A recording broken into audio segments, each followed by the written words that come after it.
cette femme, cet homme ne se repose pas. Les talents que tu lui as donnés, elle ne marchande pas ça.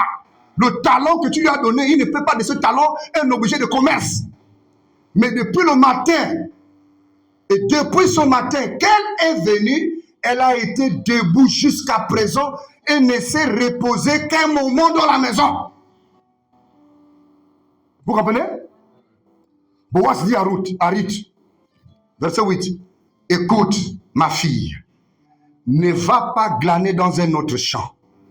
Écoute, ma fille, ne pars pas partout, dans d'autres églises, dans d'autres endroits. Il lui dit, ne t'éloigne pas d'ici et reste avec mes servantes.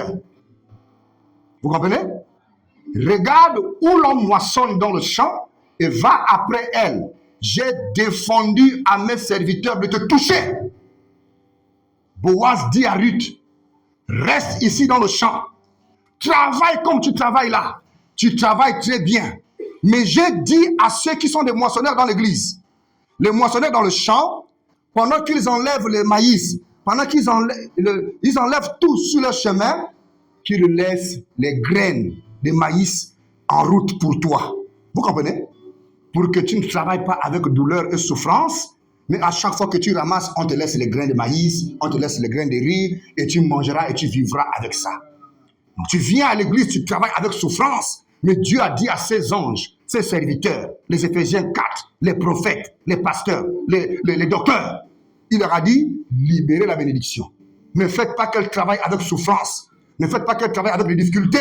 Laissez quelques bénédictions pour elle, afin qu'elle soit fortifiée sur le chemin. Vous comprenez? Si elle est malade, elle doit être guérie. Si elle cherche la délivrance, elle doit avoir la délivrance. Et quand tu auras soif, tu iras au vase et tu boiras de ce que les serviteurs auront puisé.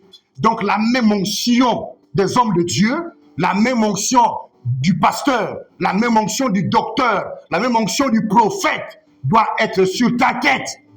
Ce qu'ils ont puisé chez Dieu, tu dois le recevoir. Pourquoi? Parce que toi aussi tu travailles. Dieu n'a pas des gens qui sont bredouilles dans son église. Tu viens à l'église, tu ne viens pas seul. Tu dois amener quelqu'un d'autre. Viens un peu écouter la parole. Viens un peu dans cette nouvelle église-là. Il se peut qu'il y ait de l'espoir là-bas. Ne viens pas seul, amène les gens. Et Dieu voit. Les anges aussi font le rapport. Mais comment elle va là-bas? Oh non, mais elle va bien. Qu'est-ce qui s'est passé? Non. Aujourd'hui à l'église, c'est elle qui a amené madame telle, celle qui a amené monsieur tel, c'est lui qui a amené tel, celui qui a amené tel. Ah bon? Oui, mais vraiment tout le temps, elle témoigne. Vous comprenez? Et il dit, alors elle tomba sur sa face et se prosterna contre terre. Et elle lui dit, comment ai-je trouvé grâce à tes yeux pour que tu t'intéresses à moi qui suis une étrangère? Oh Jésus, qui suis-je devant toi pour que tu puisses t'intéresser à moi qui ne suis qu'une femme de mauvaise vie, qui ne suis qu'un homme de mauvaise vie, moi qui ne suis qu'un païen? Oh Jésus, comment est-ce que j'ai trouvé grâce devant toi? Et c'est une grâce quand Dieu te localise. C'est une grâce quand le Saint-Esprit te localise. C'est une grâce quand l'onction te localise. Et quand l'onction te localise, il faut être capable de remercier Dieu quand Dieu t'a localisé. Oh Dieu, qui je suis? Vous comprenez?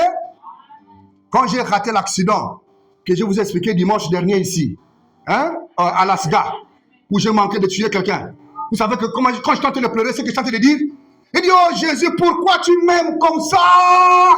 Regarde ce qui s'est passé. Oh Dieu, mais pourquoi tu m'aimes comme ça? J'étais en train de pleurer parce que j'avais raté la prison. La voiture devait passer sur quelqu'un. Là, la dame là exprime sa reconnaissance. Comment ai-je trouvé grâce à tes yeux pour que tu t'intéresses à moi qui suis une étrangère?